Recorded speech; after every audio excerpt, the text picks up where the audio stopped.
Hi, and welcome to the Deliberate Exchange. My name is Chelsea. I'm so glad that you're here listening. I titled today's episode,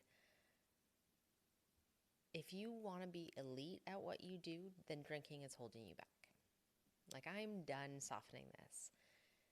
Truly, if you want to be excellent at what you do, if you want to be a better leader in your field, if you want real capacity, stamina, clarity, and influence, and you're still drinking alcohol, you are actively impairing yourself. I don't care if you're a CEO or a coach, healer, therapist, spiritual guide. I don't care if you only drink socially. I don't care if you've never blacked out or you've never missed a meeting. If you're drinking and trying to operate at the highest level, you are working harder than necessary and pretending it's normal. And I know this because I lived it. I've lived on both sides. So this episode is for the business professionals, the entrepreneurs, the executives, the coaches, the yogis, the healers, the facilitators, the women who want to be exceptional, not just fine. And especially for the women who say things like, drinking helps me network. It's part of the culture. It helps me unwind. I'm still successful, so it can't be a problem. I used to believe all that bullshit too. Now, let's kill the glamour myth. Alcohol isn't glamorous. It has been marketed as glamorous, but there is nothing elite about it. There's nothing elite about disrupting your sleep, impairing your cognition, dulling your intuition, reducing your emotional regulation. It's like there's no eliteness in a slower recovery from stress. But because alcohol doesn't immediately blow up your life, women confuse functioning with thriving. High functioning is not high capacity. And if you are truly serious about mastery, whether it's in business or in spiritual work or growth, capacity is everything. So we'll talk about like the business aspect first because it's been irking me a little bit. Because there's so many networking events that I used to attend, that I still attend, that I see on social media, and everybody's drinking. And I know that there's also a lot of normalization of going out for lunch meetings, and there's an almost unspoken expectation about having a drink to be connective or to loosen up. But alcohol, it impairs your decision making, it impairs your strategic thinking, your emotional intelligence, your memory, your leadership presence. Like, you might still be closing deals, you might still be performing and still hitting those numbers, but you are also more reactive than you need to be. You're less creative than you could be, and you're absolutely more exhausted than is required, and you are tolerating stress instead of directing your energy. You are outsourcing everything to alcohol. I have worked in high pressure, high stakes environments while drinking, and I have worked in high pressure, high stakes environments sober. They are not the same experience. Running my own business sober is exponentially easier than working for someone else while drinking ever was. And it is not that entrepreneurship is easier, but because I'm not impaired anymore. And so let's talk about the lie of unwinding. Alcohol does not, I repeat, it does not regulate your nervous system. It suppresses it.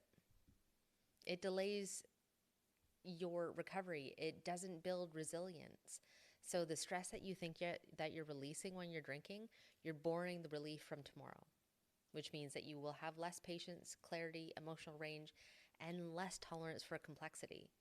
So if your work actually requires you to be present and to be intuitive and have discernment and be creative and be a leader, then alcohol is directly undermining that.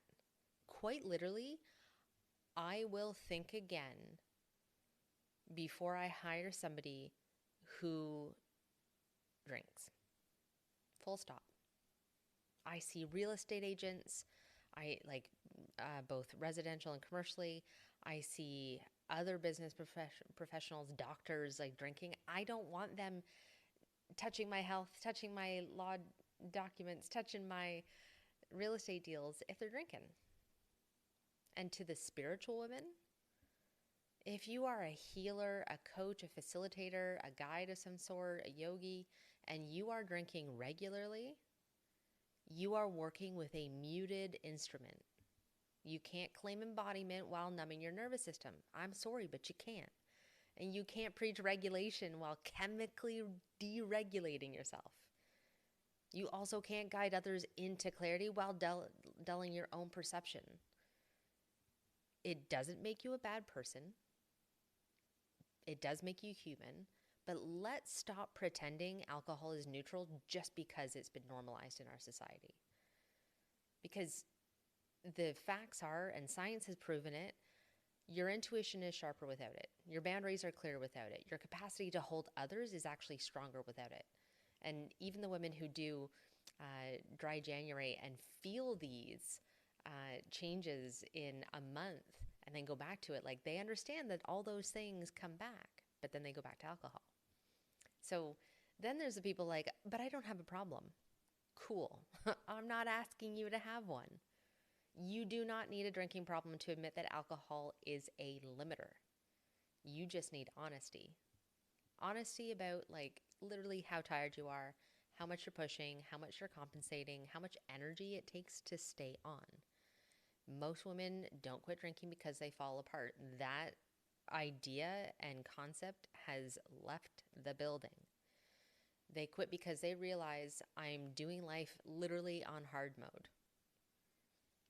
And I think that there's a part that women aren't doing the girl math on.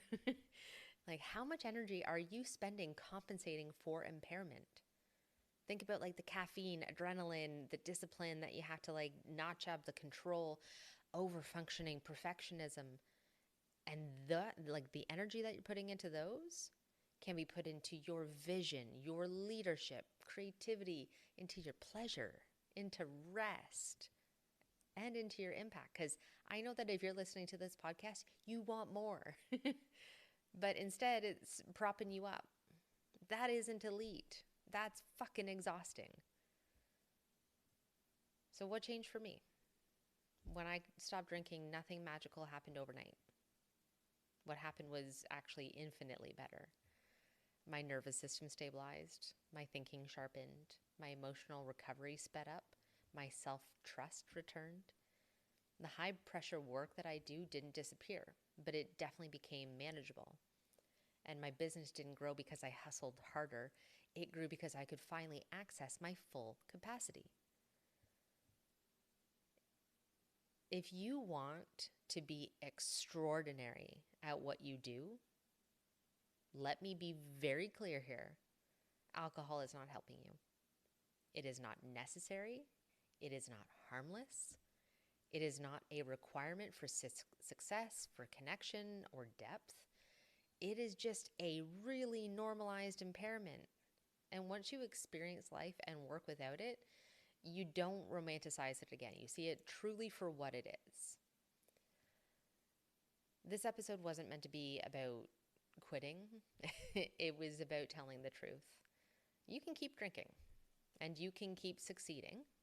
Because I also know that, like, if you're listening to this, you are high functioning, you're super capable, you're really fucking smart. And probably you have an unhealthy relationship with alcohol. And if you want to know what you're actually capable of, you'll eventually have to remove the thing that's dulling your edge. Like, it doesn't mean that you're failing at anything. You've been sold a lie. You've been marketed this magic potion that is supposed to alleviate your stress. It's supposed to augment your happiness. It's supposed to make you more fun, more loose, more all those things. But really, you're just impaired. Like, that's it. You're just impaired. And the moment that you stop pretending that everything is fine and normal is the moment that everything starts to change. And if you have questions about this journey, if you are contemplating your relationship with alcohol, it doesn't have to get it to a critical point. Like, as I said earlier, rock bottom isn't a requirement anymore. I ignored a lot of symptoms, signals, whispers, screams that my body was telling me. I normalized it because everything and everyone around me was doing the same thing until it became a critical point where it was impacting me in bigger ways. I didn't wake up one day and say, hey, you know, it'd be really, really cool is if I had a drinking problem. I didn't say that. I had to realize through unfortunate events that this was no longer serving me and that I was capable of doing more for myself, of respecting myself, and certainly the work that I was going to do. I wouldn't be able to do any of it if I had kept drinking. So, if you have any questions about the journey or what that might look like for you, feel free to reach out. Send me questions. I love to answer and help guide women on this particular journey because I know that it can feel really, really isolating and you don't know what the fuck to do. And I can point you in that direction. 6 years and counting sober. I coach women who want to get sober. I lead a national sober movement for women. Like, I know my shit. So if you have any questions, let me know. And in the meantime, breathe it in, be deliberate, and please be good to yourself.